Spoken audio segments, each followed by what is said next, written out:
Hello and welcome to my channel. In this video we will be looking at AQA Alevel Psychology Specimen 2 Paper 1 Exemplar Answers for Memory, which you need to know for AQA Alevel Psychology. I hope you enjoy this video and find it helpful.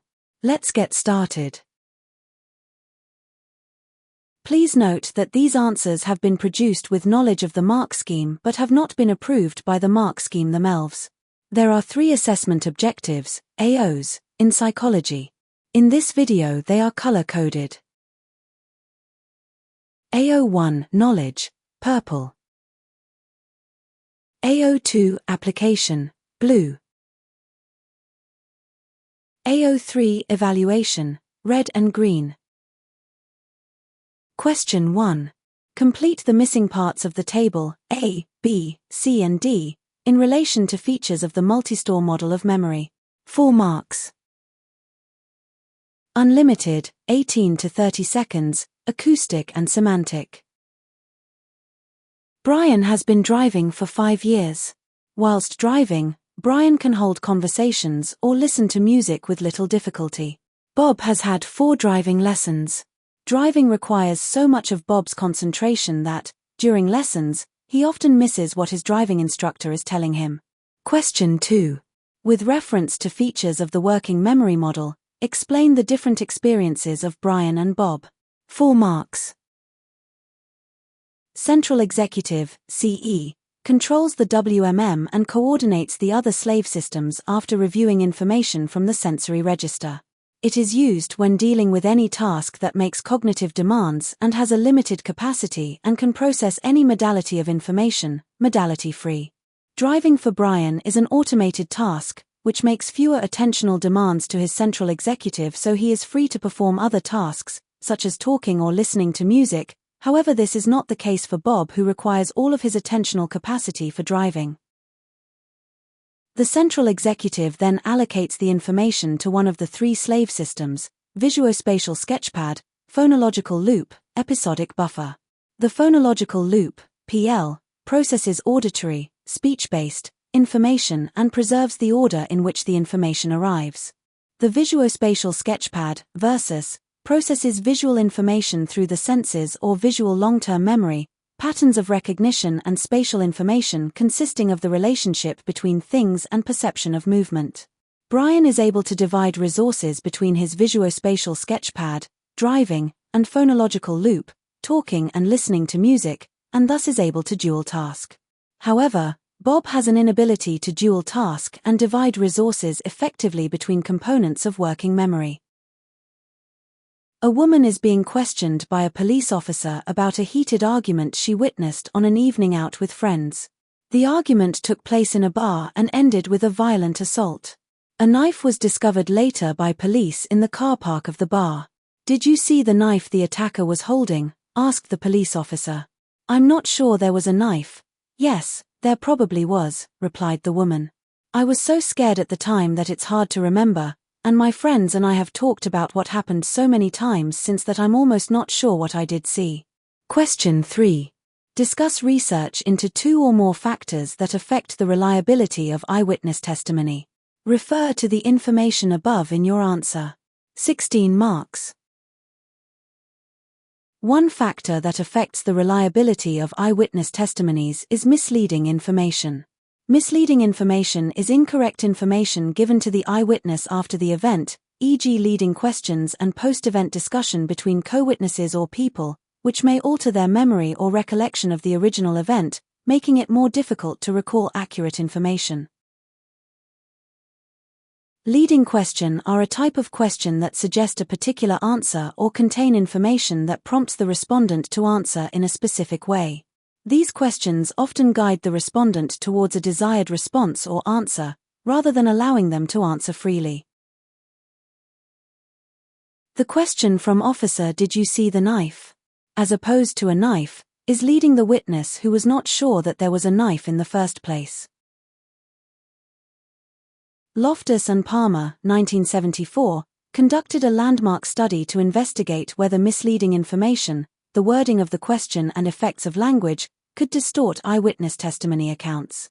An opportunity sample of 45 university students was shown clips of car accidents and then asked specific questions about what they had seen. There were 5 conditions, only one of which was experienced by each participant, an independent measures experimental design. A critical question was asked about the speed of the cars where the wording varied. The participants were either asked how fast were the cars going when they smashed, hit, collided, bumped, contacted into each other.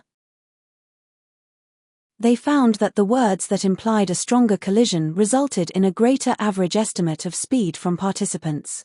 The participants in the smashed condition reported the highest speed estimate, 40.8 miles per hour, followed by collided, 39.3 miles per hour, bumped, 38.1 miles per hour, hit, 34 miles per hour, and contacted, 31.8 miles per hour, in descending order, demonstrating how leading questions could influence memory recall. Loftus and Palmer suggested 2 reasons for these results. 1. Response bias. The misleading information provided may have influenced the answer a person gave, a response bias, but didn't actually lead to a false memory of the event. Therefore, leading questions do not affect memory, just choice for answer. 2. Substitution bias. The memory representation is altered, the critical verb changes a person's perception of the accident. Some critical words would lead someone to perceive the accident as more serious. This perception is then stored in a person's memory of the event. Therefore, question wording actually distorts memory. They concluded that the estimated speed was affected by the verb used. The verb implied information about the speed, which systematically affected the participants' memory of the accident. A limitation of Loftus and Palmer's study is that the study lacks ecological validity. The study was conducted in a laboratory, which is an artificial setting. The environment would have the atmosphere of a controlled space, which does not accurately reflect real-life situations where eyewitness accounts occur. In everyday life, people witness events in dynamic and often stressful conditions, which can significantly affect their memory and perception. In a lab setting, participants are aware that they are being studied, which may alter their behavior and responses. This artificiality can lead to results that do not translate well to real-world scenarios, where factors such as emotional arousal, distractions, and the presence of other witnesses can influence how individuals recall events. This is a limitation because it suggests that the findings may not be applicable to real-world situations where eyewitness testimony is critical. The controlled environment of the laboratory fails to replicate the complexities and pressures of actual events, meaning that the way participants respond in a study may differ significantly from how they would react in a genuine eyewitness scenario. Another factor that affects the reliability of eyewitness testimonies is anxiety. Anxiety has been suggested to have a negative effect on recall.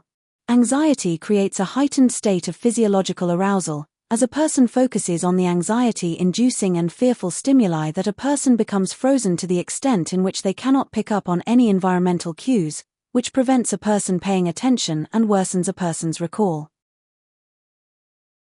Anxiety has also been suggested to have a positive effect on recall. Anxiety triggers the fight or flight response, which increases alertness by widening the eyes and dilating the pupils, meaning the environment can be scanned for signs of danger to allow a person to locate the nearest escape route. Fear sends adrenaline to large muscles which can be called upon to either run away or stay and fight. A state of heightened alertness means that people are able to pick up on a host of sensory and situational cues in the environment, and it is this acute attention to detail which means that eyewitness, EW, anxiety may actually boost memory. The witness claims that she was so scared when the incident took place. This may inhibit or enhance her memory depending upon how severe the fear was.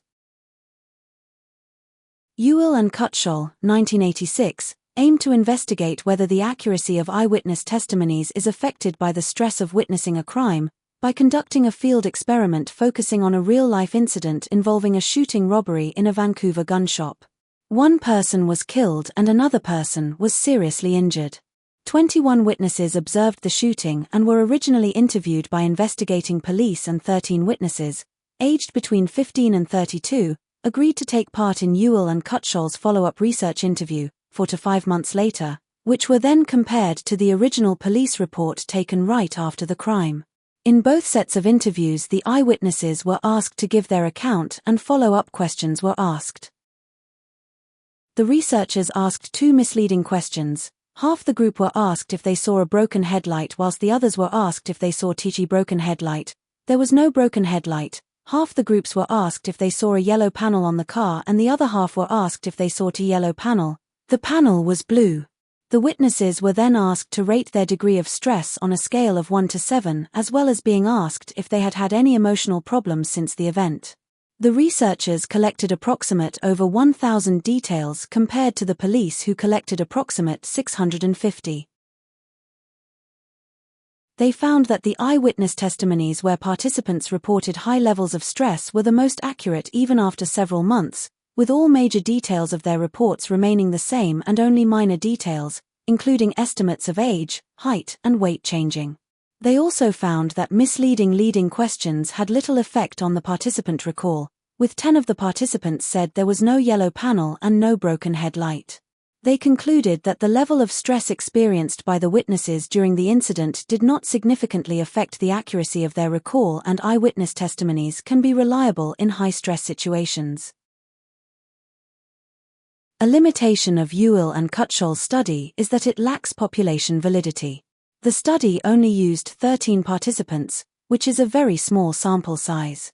This raises concerns about whether the findings can be generalized to a broader population. With such a limited number of participants, it is difficult to determine if the results reflect the experiences and memory recall of a diverse group of individuals. Additionally, the specific characteristics of the participants, such as their backgrounds and experiences, may not represent the general population. This is a limitation because it suggests that the conclusions drawn from this study may not be applicable to other contexts or groups, limiting its overall impact and relevance in understanding eyewitness testimony across different situations. Thank you for watching.